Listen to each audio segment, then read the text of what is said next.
Presidenti Amerikan Donald Trump anullon vizitën në Poloni pasi tha se do të përqendrohet tek uragani Dorian që po i afrohet Floridës. Policia në Hong Kong ka arrestuar 3 aktivistë të njohur pro-demokracisë. Ish-nën presidenti i Venezuelës reagon pasi Washingtoni e përfshin në listën e saj të më të kërkuarve për trafik ndërkombëtar narkotikësh.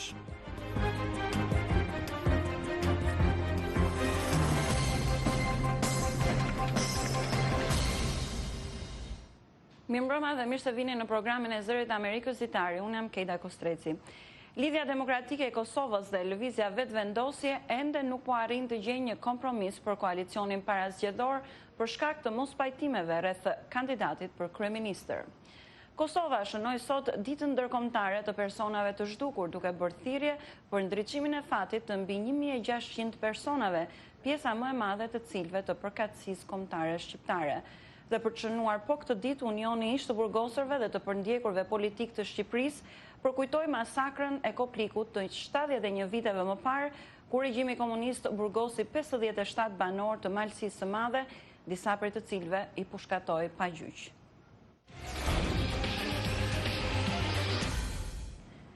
Presidenti Amerikan Donald Trump nuk do të marrë pjesë në ceremonitë e organizuara në Poloni për të kujtuar 80 vjetorin e fillimit të luftës së dytë botërore. Ai tha se i duhet të përqendrohet tek uragani Dorian që po i afrohet Floridës.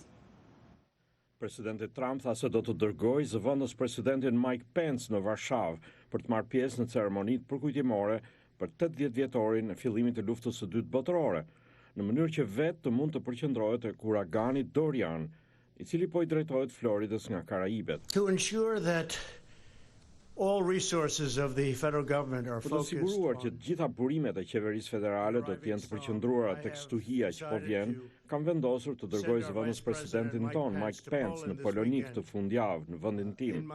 Është shumë e rëndësishme për mua që të jem këtu. Duket se kjo stuhi mund të jetë vërtet shumë e madhe. Prandaj në Poloni do të shkoj Mike, tha presidenti Trump. Zoti Trump tha se i kishte telefonuar presidentit polak Andrzej Duda për të shpjeguar se përparësia e tij më e lartë është siguria e njerëzve që jetojnë në rrugën ku kalon uragani. Do ta riplanifikoj vizitën në Poloni në të ardhmen e afërt, tha ai. Vizita pritet të nënvizonte zgjerimin e bashkëpunimit ushtarak midis Washingtonit dhe Varshavës. Uragani, i cili goditi ishujt Virgin të Shteteve të Bashkuara 2 ditë më parë, parashikohet të arrijë fuqinë e kategorisë 4 kur t'i afrohet Bregdetit lindor të Floridës të hënën vonë, pas kohës kur presidenti Trump ishte planifikuar të kthehej nga Polonia. Në pritje të stuhisë, banorët e Floridës po përgatiten duke grumbulluar thas me rër për të mos lejuar përmbytjen e shtëpive dhe bizneseve nga shirat e pritshme. Uragani Dorian nuk e preku shumë Porto Rikon dhe ishujt Virgin, duke shkaktuar vende përmbytje dhe ndërprerje të energjisë, por pa dëme të mëdha. Uragani pritet të zhvendoset të dielën në disa rajone të ishujve Bahamas, ndërsa i afrohet pjesës kontinentale të Shteteve të Bashkuara. Policia në Hong Kong ka arrestuar 3 aktivistë të njohur pro-demokracisë në prag të një proteste të madhe që ishte planifikuar për nesër. Marshimi ishte anulluar ndërkohë që Këshilli i Apelit nuk kishte miratuar lejen për organizatorët. Joshua Wong, themeluesi i partisë politike Demosisto, u arrestua sot në ndyshimet se kishte organizuar një protestë pa autorizuar më 21 qershor, sipas policisë. Edhe Agnes Chow, një antare tjetër e Demosistos, u arrestua në shtëpinë e saj. Dje policia arrestoi edhe Andy Chen, një themelues të partisë kombëtare pro-pavarësisë të Hong Kongut, në ndyshimin e pjesëmarrjes në trazira dhe sulm ndaj policisë. Në një intervistë për Zërin e Amerikës, zoti Wong tha se protestuesit kanë frikë nga Pekini. Policia ka arrestuar rreth 900 protestues që kur filluan demonstratat në qershor. Protestat janë shndërruar në një lëvizje për reforma demokratike, por kohët e fundit janë bërë të dhunshme, me përplasje mes protestuesve dhe policisë. Pekini ka vendosur forca paraushtarake në kufirin me Hong Kongun. Ish-nën presidenti i Venezuelës Tarek El Aissami ju kundërpërgjigj Washingtonit pasi administrata e presidentit Trump e përfshiu atë dhe një biznesmen në listën e saj të më të kërkuarve për trafik ndërkombëtar narkotikësh dhe pastrim parash. Ela Isami u akuzua për administrimin e një rrjeti të gjerë të trafikimit të lëndëve narkotike që përfshinte ushtrinë e Venezuelës dhe antar të tjerë të familjes së tij, të cilët gjithashtu kanë poste kyçe në qeveri. Ai gjithashtu është akuzuar për lidhje me lëvizjen Hezbollah të mbështetur nga Irani. Ky përcaktim pason një mas të vitit 2017, kur zoti Ela Isami, aktualisht ministër i Industrisë dhe Prodhimit Kombëtar, u cilësua si trafikant narkotikësh nga Departamenti Amerikan i Thesarit. Nuk do të dorëzohen ndaj këtij sulmi të ri nga imperializmi amerikan, tha ai në televizionin shtetëror të Venezuelës. Presidenti Nicolas Maduro ka thënë se Ela Isami ishte viktimë e përndjekjes politike nga Donald Trump i racist dhe anti-arab.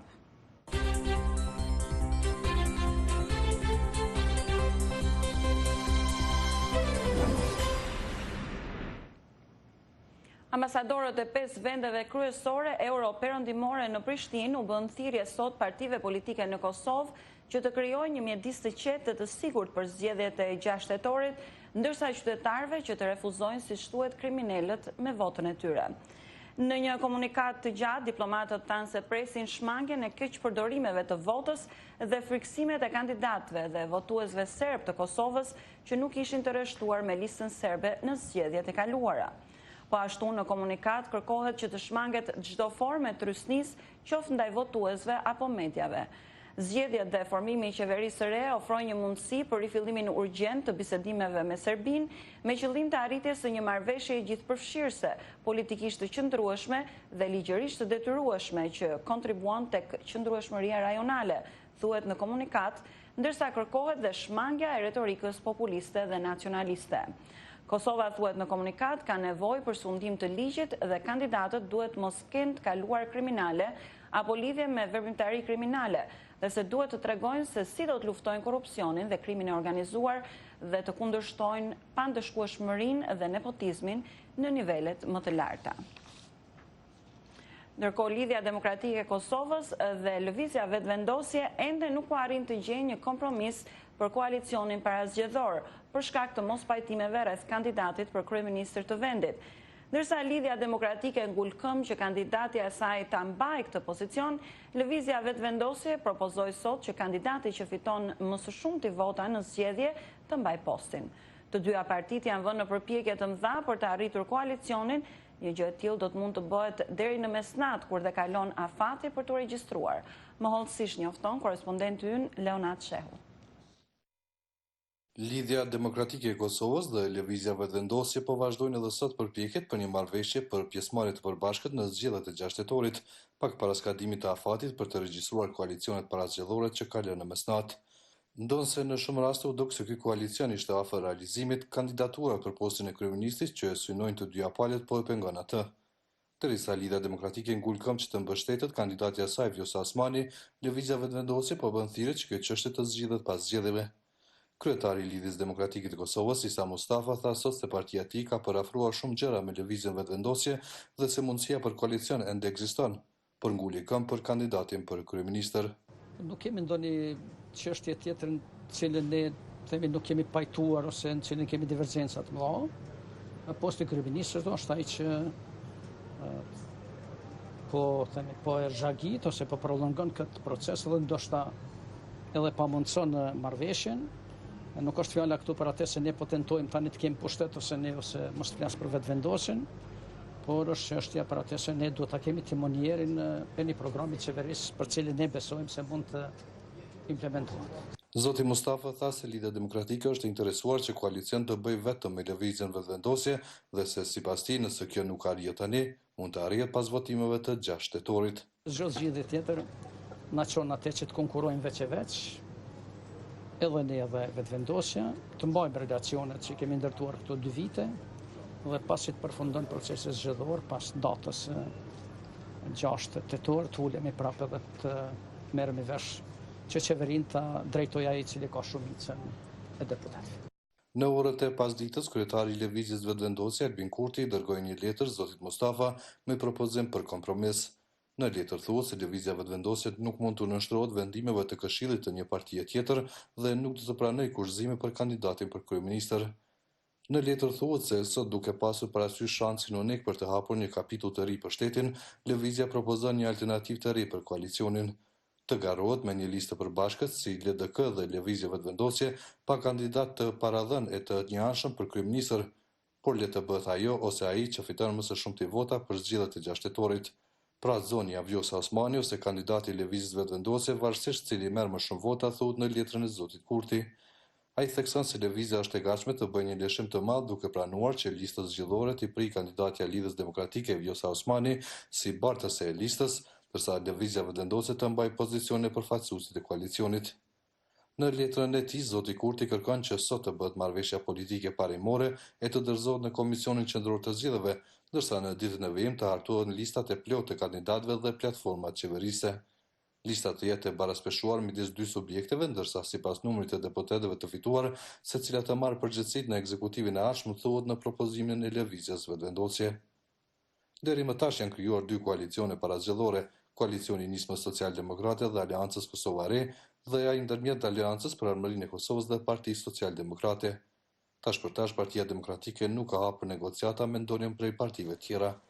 Kosova do të votojë me 6 tetor në zgjedhjet e parakohshme që pasuan dorëheqjen e kryeministit Ramush Haradinaj, i cili u thirr për të marrë në pyetje në prokurorinë e posaçme në Hag, e cila trajton pretendimet për krime lufte dhe të pasluftës në Kosovë. Këto zgjedhje janë të rëndësishme për Kosovën për shkak të sfidave me të cilat pritet të përballet qeveria e re, posaçërisht me çështjen e tarifave ndaj mallrave serbe dhe ripërthrirjen e bisedimeve të pezulluara me Serbinë për normalizimin e marrëdhënieve ndërmjet dy vendeve, që është edhe kusht për integrimet evropiane të tyre. Për Zërin e Amerikës, Leonard Shehu, Prishtinë. Komisioneri i Bashkimit Evropian Johannes Hahn tha sot se Kosova duhet të heqë tarifat ndaj mallrave serbe dhe Serbia duhet t'i jap fund fushatës për tërheqjen e njohjeve të pavarësisë së Kosovës dhe të përgatiten për periudhën përfundimtare të bisedimeve. Komentet u bën në Helsinki, ku ministrat e BE-s takuan ministrat e jashtëm të vendeve të Ballkanit Perëndimor për të diskutuar mbi aspiratat e tyre për antarësim. Në takim, Serbisë u bë thirrje që të mos largohet nga rruga e saj evropiane, ndërsa Beogradi po përgatitet të nënshkruajë një marrëveshje tregtare me një blok ekonomik të udhëhequr nga Rusia. Materialin e përgatiti për transmetim korrespondenti ynë Besim Abasi. Komisionari për zgjedhjen e Bashkimit Evropian Johannes Hahn tha të premten se Kosova duhet të heqë tarifat ndaj mallrave serbe dhe Serbia duhet të jap fund fushatës për çinjohjen e pavarësisë së Kosovës. Ai bëri këto komente në Helsinki, ku të premten ministrat e Bashkimit Evropian takuan ministrat e jashtëm të vendeve të Ballkanit Perëndimor. Komisionari Hahn tha se rezultati i bisedimeve ndërmjet Serbisë dhe Kosovës është element thelbësor për ardhmërinë evropiane të rajonit, ndërsa shfaqet shpresën se pas zgjedhjeve në Kosovë që mbahen me 6 tetor, gjërat do të jenë më të qarta dhe më pas të hyhet në negociatat përfundimtare. What is crucial is indeed to lift this tariffs. Kosova duhet të heqë tarifat që janë në kundërshtim me frymën e Bashkimit Evropian dhe Serbia duhet të përmbahet nga kjo nismë e tërheqjes së njojeve të pavarësisë së Kosovës, tha zoti Hahn. Bisedimet ndërmjet Kosovës dhe Serbisë për normalizimin e marrëdhënieve janë pezulluar që nga nëntori i vitit kaluar, kur Prishtina vendosi tarifa për 100% ndaj mallrave serbe në kundërpërgjigje ndaj fushatës së Beogradit kundër shtetsisë së Kosovës. Normalizimi i marrëdhënieve ndërmjet tyre është kusht për integrimet evropiane, por në Helsinki sot u bë thirrje Serbisë të mos largohet nga rruga e saj evropiane derisa Beogradi po përgatitet të nënshkruajë një marrëveshje tregtare me një blok ekonomik të udhëhequr nga Rusia. Serbia pritet të nënshkruajë marrëveshjen me Bashkimin Ekonomik Euroaziatik të përmbërë nga Rusia, Armenia, Bielorusia, Kazakistani dhe Kirgizia në fund të muajit tetor. Ministri i jashtëm slovak Miroslav Lajčák tha se nuk mund të ecet nëse drejtimi njëherësh dhe Serbia duhet të harmonizojë politikat e saj me partnerët evropian. And if you are serious about your European orientation, then obviously you make political decisions. Nëse jeni serioz në orientimin evropian, atëherë merrni vendime që ju ofrojnë. Ky nuk është një prej tyre, tha ai.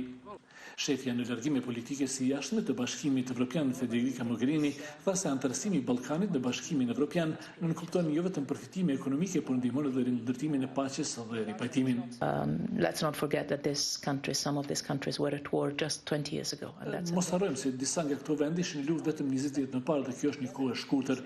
Vetëm perspektiva e të qenies së bashku në të njëjtën familje, në të njëjtin institucion mund të jap atyre jo vetëm stimul ekonomik, por edhe nxitjes institucionale e politik për të pajtuar me një histori shumë të rëndë dhe të vështirë edhe për të parë drejtësardhmes, tha ajo.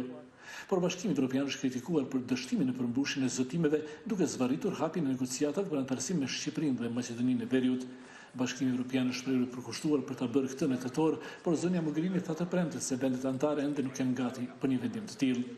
Serbia i hapi këtë negociate në vitin 2014, por procesi varet nga marrëdhëniet me Kosovën, pavarësisht se cilës vazhdon të kundërshtoj. Beogradi madje reagoi ndaj pjesëmarrjes së Kosovës në takimin në Helsinki.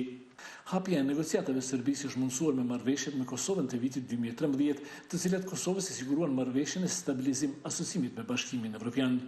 Megjithatë, Kosova mbetet e fundit në procesit integrues dhe qytetarët e saj janë të vetmit në rajon që nuk mund të lëvizin pa viza, ndonse siç tha të premten zonja Mogherini, Kosova i ka plotësuar të gjitha kriteret për përfshirjen në regjimin e udhëtimit pa viza. Për Zërin e Amerikës, Besim Abazi. Me veprimtari të ndryshme, Kosova shënoi sot ditën ndërkombëtare të personave të zhdukur, duke bërë thirrje për ndriçimin e fatit të mbi 1600 vetëve, pjesa më e madhe të cilëve të përkatësisë kombëtare shqiptare. Organizatat humanitare thonë se mungesa e vullnetit politik ka ngadalësuar procesin e ndriçimit të fatit të zhdukurve edhe 20 vjet pas përfundimit të luftës. Korespondentja jone Lira Blaca qëndroi në fshatin Mej të komunës së Gjakovës për nga dërgoj këtë kronik. Quhem Lush Krasniqi, jam nga fshati Ramoc, familjar me 3 anëtar të zhdukur, 2 vllazër dhe agjen, me 27 prill të vitit 1999. Gjendemi këtu në fshatin Meje, pikërisht në vendin ku e kemi emërtuar me një emër Kobzi, që quhet Lëndina e Lotëve, vend ku janë ndarë diku rreth 200 deri 250 shqiptar civil të paarmatosur, të pambrojtur, janë ndarë nga kolona e refugjatëve dhe këtu ka qenë momenti i fundit, qasti i fundit i ndarjes nga familjarët dhe që sipas gjitha vërtetësime si janë bë, shumica janë ekzekutuar në këtë vend. Lush Krasniqi nga komuna e Gjakovës për 6 vjet me radhë nuk kishte ditur asgjë për fatin e 3 familjarëve të tij të zhdukur në Mej, ku qindra shqiptar ishin marrë nga forcat serbe në prill të vitit 1999. Në vitin 2005, trupat e familjarëve të tij u gjetën në Batajnic afër Beogradit, bashkë me trupat e 800 shqiptarëve që ishin në një nga varrezat më masive në Serbi. Gjendja shpirtërore, emocionale, psikologjike, traumatologjike e kësaj pritjeje nuk mund të përshkruhet me fjalë, andaj edhe ne që kemi përjetuar nuk mund ta themi me fjalë, por është një gjendje shumë e rëndë. Dhe nuk do t'ja dëshiroj askujt një gjendje të tillë, për shkak se të presësh autobusin 5 minuta është një stres e lema, të presësh prantorin e familjes me 10 vite. Këtë ankth të pritjes vazhdojnë ta përjetojnë edhe 20 vjet pas luftës familjet e rreth 1600 personave. Një nga to është familja Dervishaj nga Gjakova. Vebi Dervishaj kishte 5 anëtar të zhdukur në luftë, 4 nga ta janë gjetur ndër vite dhe janë varrosur afër njëri tjetrit, por një vend bosh në mesin e tyre vazhdon ta ruaj për djalin e tij, për fatin e të cilit ende nuk di asgjë. Kjo dhimbje kjo s'harrohet kurrë. Edhe pse kanë kalu shumë vjet. Kjo dhimbje të shumë rëndë. Unë i plagë për njerëz të moqëm nuk shërohet. Për të rit e kalojnë dyqysh. Ai shpreson që ngjarje të tilla të mos përsëriten kurrë në Kosovë. Njeve me në përsërit edhe i herë shka ju në kërkuj ky vend. As kuj mos i kërkuj heq. Po nuk po flas ka Afrika, po flas ka ajo, ka domi, ka ato të këqijat që mundën me ardhë. Nuk mundëm na. Dhe me pas fëqinë e këtë Dios, nësë mundëm tash me nëzirë hakin. Krejtë Serbin me faru për mua, nuk më pajtohet zemra. Se djalin s'pa bje kurrë. Këto e nësërnë që 20 vjetë kalun, kanë linë fëmija, jënë rritë, nuk ditë tash. Mi përsërit në prapë të këqijat. Vebi u beson se vetëm komuniteti ndërkombëtar mund të ndihmojnë në ndriçimin e fatit të birit. Unë prap i mytë e shpresë, jam i që është vetëm bashkësi ndërkombëtare. Vetëm në Amerikë. Amerika me deshtë, sikur se na ka zgot dorën na ka prunë, ju kish na lutë, me na ngjit dorën, e më na ndërtu pak Mos me këqysh ka volim të tonë, me këqysh ka duhet, ata din mirë. Bekim Blakaj nga Fondi për të drejtën humanitare në Kosovë thot se sa më shumë që kalojnë vitet, aq më i vështirë po bëhet ndriçimi i fatit të zhdukurve dhe vënia në vend i drejtësisë për krimet e luftës. 40 njerëz janë dënuar për krime lufte në Kosovë. Janë dikon 20 tjerë që janë dënuar për krime lufte të kryme në Kosovë, para gjykatave në Serbi, edhe që shedin gjithë 8 janë dënuar në Tribunal të Hagës. Nëse i mbledhim këto i bie që dikon 68 persona deri me tani në gjitha gjykatat janë dënuar për krime lufte të kryme në Kosovë. Nga ana tjetër janë mbi 10.000 viktima civile. Pa vënien e vend të drejtësisë për këto viktima nuk mund të krijohet themeli qëndrueshëm për paqe afatgjate mes Kosovës dhe Serbisë, thot zoti Blakaj, duke bërë thirrje që qeveria e ardhshme e Kosovës ta trajtojë këtë çështje në bisedimet për arritjen e një marrëveshjeje përfundimtare me Serbinë. Kosova doli nga lufta që mori fund me ndërhyrjen e NATO-s me mbi 10.000 të vrarë dhe mbi 5.000 të zhdukur. Një pjesë e madhe e trupave u gjetë në varreza masive në Serbi, ku ishin dërguar nga forcat serbe në përpjekje për të fshehur gjurmët e mizorive të tyre. Për Zërin e Amerikës, Edlira Blaca Gjakov.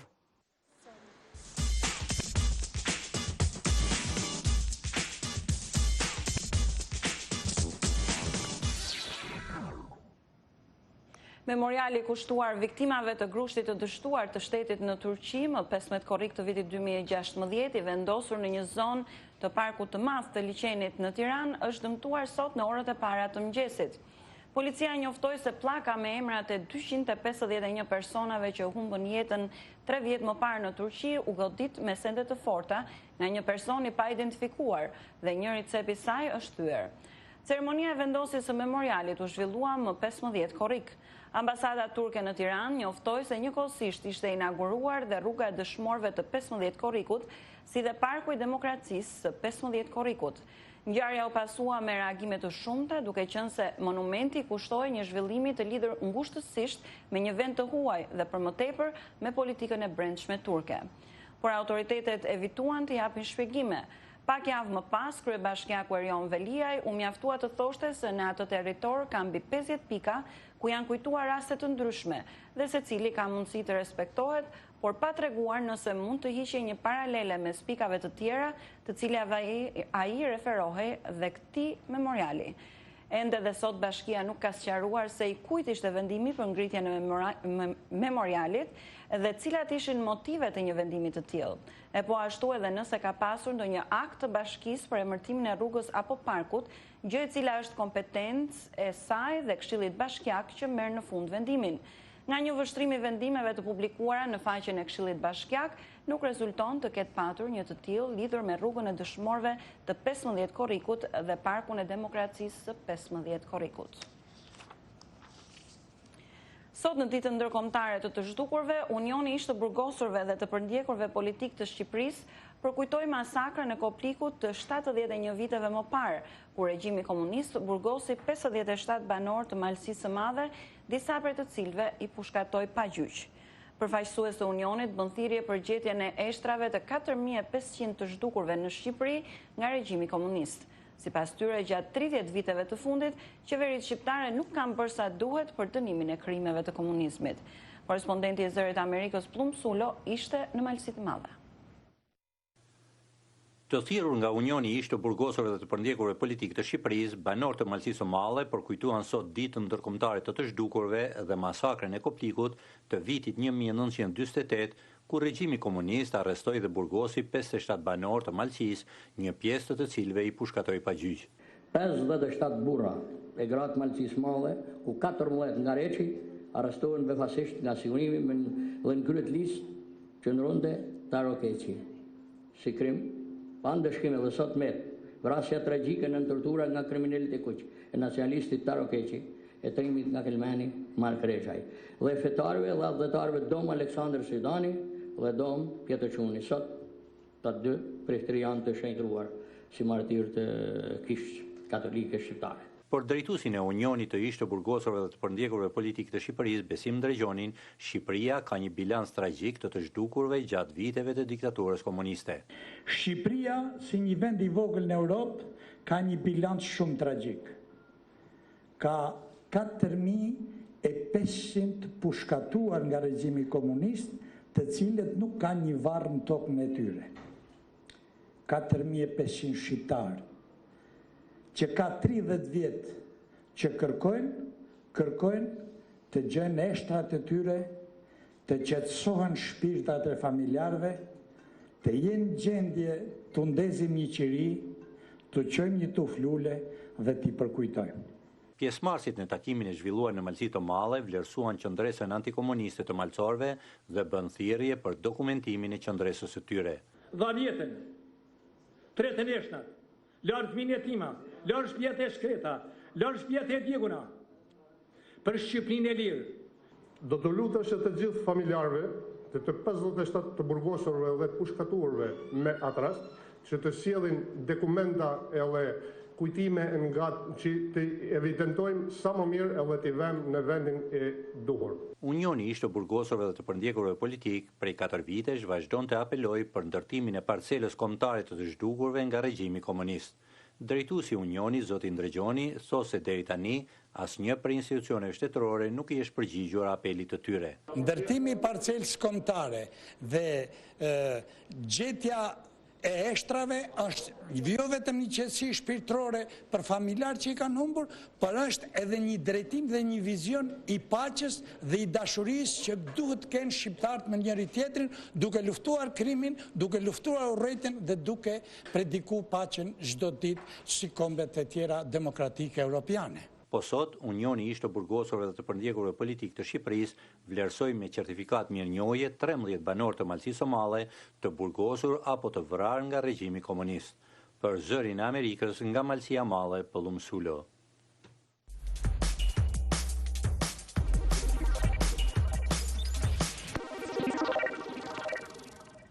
Me një ceremoni në shtëpinë e Bardhë është zyrtarizuar krijimi i komandës hapësinore të Shteteve të Bashkuara. Komanda e re do të ndihmojë ushtrinë amerikane të mbrojë interesat e Shteteve të Bashkuara në hapësirë. Shteteve të Bashkuara i ushtua dhe një komandë ushtarake, ajo e hapësirës.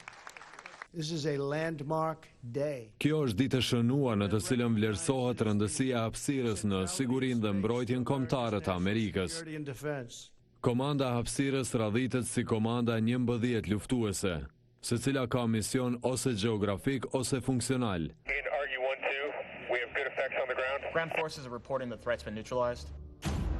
Komanda e re do të riorganizojë dhe përmirësojë mbrojtjen dhe teknologjinë hapësinore, në një kohë ku raportet me Rusinë dhe Kinën janë ashpërsuar.